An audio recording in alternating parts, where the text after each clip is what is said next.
ଜଗନ୍ନାଥ ସାଙ୍ଗମାନେ ଆଜି ଥିଲା ନୂଆ ବର୍ଷରେ ନା ସମସ୍ତେ ତ ଭୋଜି କରନ୍ତି, ହେଲେ ଆଜି ତ ପଡ଼ିଗଲା ଗୁରୁବାରରେ ନା ଆଇଁଷ ଖାଇବାକୁ କେହି ପସନ୍ଦ କରନ୍ତିନି। ତେଣୁକରି ଆମେ ବି ସାଧା ଭୋଜି କରିବା ପାଇଁ ବାହାରି ପଡ଼ିଲୁ ଆମର ବ୍ରାହ୍ମଣୀ ନଦୀ ଆରପାରିରେ ଥିବା କୁଦକୁ। କେମିତି କୁଦକୁ ଯିବା ପାଇଁ ବହୁତ ପାଣି, ଆମକୁ ବହୁତ ବାଟ ବୁଲିକି ଯିବାକୁ ପଡ଼ିବ। ତେଣୁକରି ଆମର ଗୋଟେ ସାଙ୍ଗ ସିଏ ବାହାରି ପଡ଼ିଲା ଡଙ୍ଗା ଆଣିବା ପାଇଁ। ଆମେ ଡଙ୍ଗାରେ ବାହାରି ପଡ଼ିଲୁ କୁଦକୁ ଯିବା ପାଇଁ।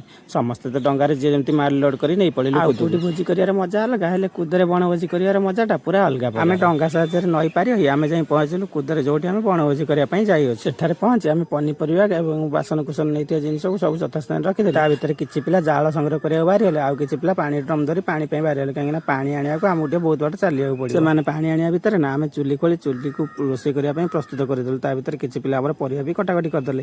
ତାପରେ ପିଲା ଆମର ପାଣି ନେଇକି ପଳାଇଲେ, ଆମେ ରୋଷେଇ କାର୍ଯ୍ୟ ଆରମ୍ଭ କରିଦେଲୁ। ସାଙ୍ଗମାନେ ଆଜି ଆମର ଆଇଟମ୍ କ'ଣ କ'ଣ ଆମେ ସବୁ ବନଉଛୁ, ଆମର ଶେଷ ପର୍ଯ୍ୟନ୍ତ ଭିଡ଼ିଓଟିକୁ ଦେଖନ୍ତୁ ଏବଂ ଆପଣ ଜାଣିପାରିବେ ଯେ ଆମେ କ'ଣ ଆଇଟମ୍ ସବୁ ବନେଇଛୁ। ପରିବା କଟାକଟି ହେବା ଭିତରେ ଆମେ ରୋଷେଇ କାର୍ଯ୍ୟ ଆରମ୍ଭ କରିଦେଲୁ। ସାଙ୍ଗମାନେ ଆମେ ଯେତିକି ଜଣ ପିଲା ଯାଇଥିଲୁ ଭୋଜି କରିବାକୁ ନା, ସମସ୍ତେ ବହୁତ ସହଯୋଗ ସାହାଯ୍ୟ ମଧ୍ୟ କରୁନାହାନ୍ତି। କିଏ ରୋଷେଇରେ ସାହାଯ୍ୟ କରୁଛନ୍ତି ତ କିଏ ପରିବା କଟାରେ ସାହାଯ୍ୟ କରୁଛନ୍ତି। ତା ଭିତରେ କିଏ ପାଣି ଆଣିବା ପାଇଁ ସାହାଯ୍ୟ କରୁଛନ୍ତି ତ କିଏ ଜାଳ ସଂଗ୍ରହ କରିବାରେ ସାହାଯ୍ୟ କରୁଛନ୍ତି। ସମସ୍ତେ କିନ୍ତୁ ନିଜ ନିଜ ସାମର୍ଥ୍ୟ ଅନୁସାରେ ସାହାଯ୍ୟ କରୁଛନ୍ତି। ସାଙ୍ଗମାନେ ସମସ୍ତଙ୍କ ମୁହଁକୁ ଟିକେ ଟିକେ ନଜର ପକେଇ ଦିଅନ୍ତୁ, ସମସ୍ତେ ଭୋଜି ପାଇଁ କେତେ ବ୍ୟାକୁଳ ହେଇ ପଡୁଛନ୍ତି। ସମସ୍ତଙ୍କର ତ ହସ ଖାଲି ଝରି ପଡୁଛି ଭୋଜି ଖାଇବା ପାଇଁ। ସାଙ୍ଗମାନେ ଆମର ହେଡ୍ ରୋଷିଆ ମାନେ ଆମର ସାଙ୍ଗ ପ୍ରକାଶ, ଯାହାକୁ ଆମେ ସ୍ନେହରେ ମଉସା ବୋଲି ଡାକୁ।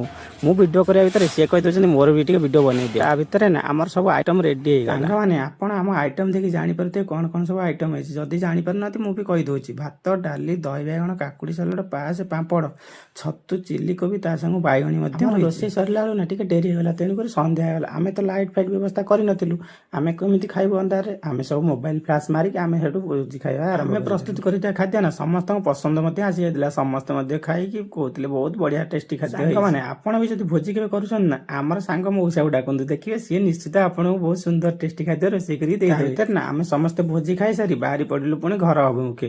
ଘରକୁ ଆସିବାକୁ ତ ଅନ୍ଧାର ହେଇଗଲାଣି, ସେଇ ମୋବାଇଲ ଲାଇଟ୍ ଦ୍ୱାରା ଆମେ ଘରକୁ ବାହାରିଲୁ। ସମସ୍ତେ ଗୋଟେ ଗୋଟେ ଜିନିଷ ଧରିକି ବାହାରି ପଡ଼ିଲୁ ଘରକୁ ବାହାରି ପଡ଼ିଲୁ ଘରକୁ ଫେରିବା ପାଇଁ। ହେଲେ ଅସନା ହେଇଥିବା ବାସନ କୁସନକୁ କେମିତି ଘରକୁ ସେମିତି ଧରିକି ଆସିବୁ।